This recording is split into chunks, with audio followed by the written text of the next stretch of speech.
جی بہت رول ہے.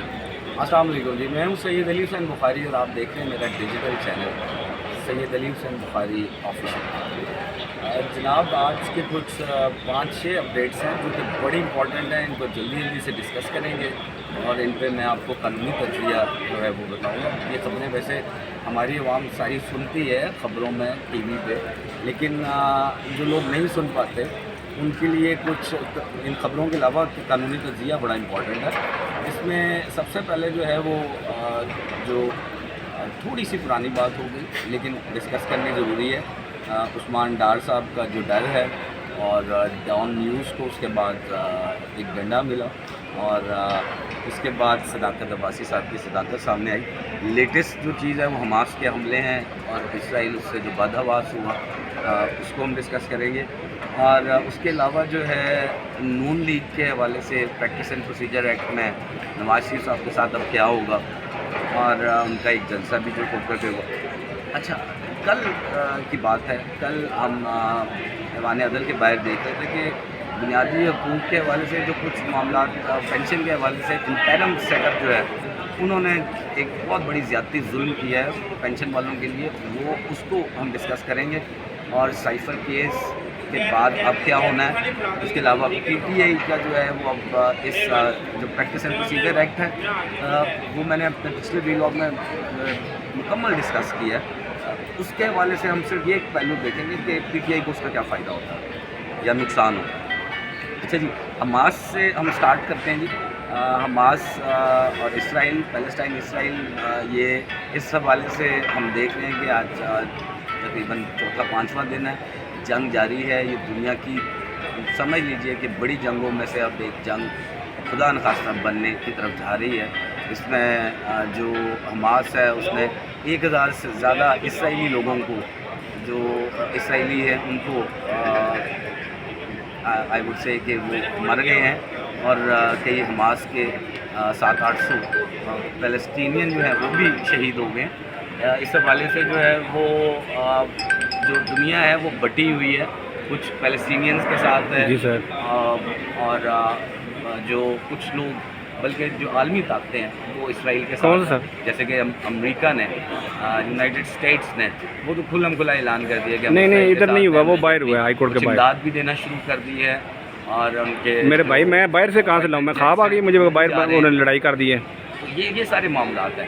اچھا، اس پہ نہیں پتہ مجھے. اب آپ یہ سمجھ لیجیے ادھر نہیں ہوا، باہر ہوا ہے، باہر ہوا ہے. وہ بڑا ہائی لائٹ کیا گیا تھا کہ ایران جو ہے وہ جی باہر ہے، باہر پلاننگ میں جو ہے وہ جو حماس نے حملہ کیا اور بڑا ہی یونیک قسم کا حملہ جو چاروں طرف سے جو ہے وہ ہوائی جو پیراگلائڈرز ہیں وہ بھی گئے، انہوں نے بھی جا کے حملہ ایک دم سے. وہ اسرائیلی جو ہیں وہ دیور اسٹنٹ، پھر اس کے بعد بری ہے اور آلریڈی جتنے بھی حملے ہیں وہ دیور شاکنگ فار اسرائیلیز.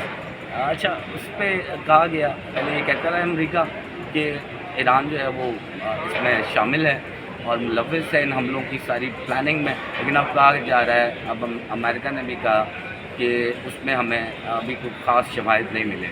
ایک اچھی ڈیولپمنٹ ہے ایران کے لیے، لیکن ایران نے ایک بڑا امپورٹنٹ جو ہے وہ لیا، اس پہ ایک سٹینڈ لیا ہے کہ وہ اسرائیل کے تمام معاملات کو اور جارحیت کے خلاف ہیں. آج جو ہائی کورٹ میں ایک ریلی بھی وکلاء نے نکالی فلسطینینز کے لیے، اور اس میں بھی جو جارحیت ہے، اسرائیلی جارحیت کے خلاف بڑے نعرے شارے لگے.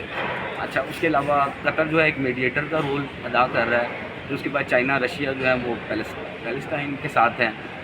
جو انگلینڈ ہے وہ اگین یونائٹڈ اسٹیٹس کی طرح جو ہے اسرائیل کے ساتھ ہے. اور اس طرح سے کچھ بلاکس بن گئے ہیں. پاکستان نے بھی اس پہ ایک اچھا سٹینڈ لیا ہے نگران گورنمنٹ نے، آلدو وہ ایگریسو سٹینڈ نہیں تھا. افغانستان نے بہت ایگریسو سٹینڈ لیا ہے. پاکستان کہہ رہا ہے کہ جو پہلے سے جو 1950s کے قریب جو آلریڈی جو معاہدے ہوئے ہیں ان کو امپلیمنٹ کیا جائے. خیر، لیکن ایگریسو سٹینڈ پاکستان کی طرف سے نہیں ہے. یو اے ای نے تو بالکل ہی جو ہے وہ ایسے لگ رہا ہے جیسے اسرائیل کا ساتھ دے رہے ہیں. عرب کا بھی جو ہے وہ اب سٹینڈ تھوڑا سا جو ہے فلسطینینز کی طرف ہے، سعودی عرب.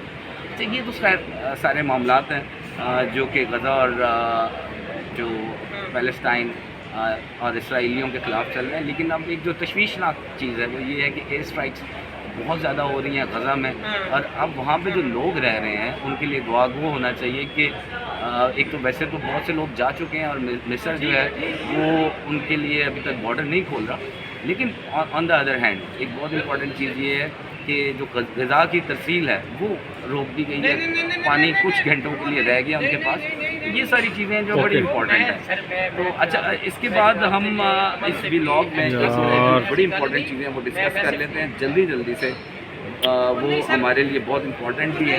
اس میں جو پینشن والے ہیں بہت سے لوگ ہیں، حضرات ہیں، ہمارے بنیادی حقوق ویسے ہی ختم ہوئے پڑے ہیں پاکستان میں، اور ایک اور بلوں کے بعد، مہنگائی کے بعد عوام کے اوپر ایک بہت بڑا حملہ جو ہے وہ نگران سیٹ اپ نے یہ کیا ہے بنیادی حقوق کے اوپر، کہ وہ پینشن کے بارے میں یہ کہا گیا ہے کہ جتنے بھی پینشنرز ہیں ان کو اب پینشن جو ہے اگر 10 لاکھ مل رہی تھی تو وہ تقریباً جو ہے اب 6-6.5 لاکھ ملے گی، اور لیو انکیشمنٹ بھی اگر ان کو 10 لاکھ ملتی تھی تو وہ اب 2.5 لاکھ کے قریب ملے گی۔ یہ بہت بڑی زیادتی ہے جس کے اوپر بہت سے جو لوگ ہیں وہ انہوں نے جو گورنمنٹ سرونٹس ہیں انہوں نے بہت بڑی ریلی نکالی ہے، احتجاج کیا ایوان عدل کے پاس۔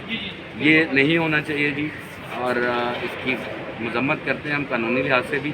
اب 2 چیزیں رہ گئیں کہ اس میں نون لیگ جو ہے اس کے ساتھ کیا ہوگا، یہ جو پریکٹس اینڈ پروسیجر ہے کل آیا، اس حساب سے میں پہلے بھی کہہ چکا ہوں اور آج بھی اس پہ میں کہوں گا کہ نون لیگ میں نواز شریف صاحب کی جو واپسی ہے وہ ملزم نہیں ہے، مجرم ہے، اور مجرم کی ضمانت جو ہے وہ نہیں ہوتی، اس کو قبل از گرفتاری ضمانت نہیں ملتی، بعد میں تو ضرور مل جاتی ہے لیکن قبل از گرفتاری ضمانت ان کے لیے مشکل ہے، ان کو پروٹیکٹڈ بیل ملنا بھی مشکل ہے، اور وہ جلسہ گاہ میں آئیں گے تو گرفتار ہو جائیں گے۔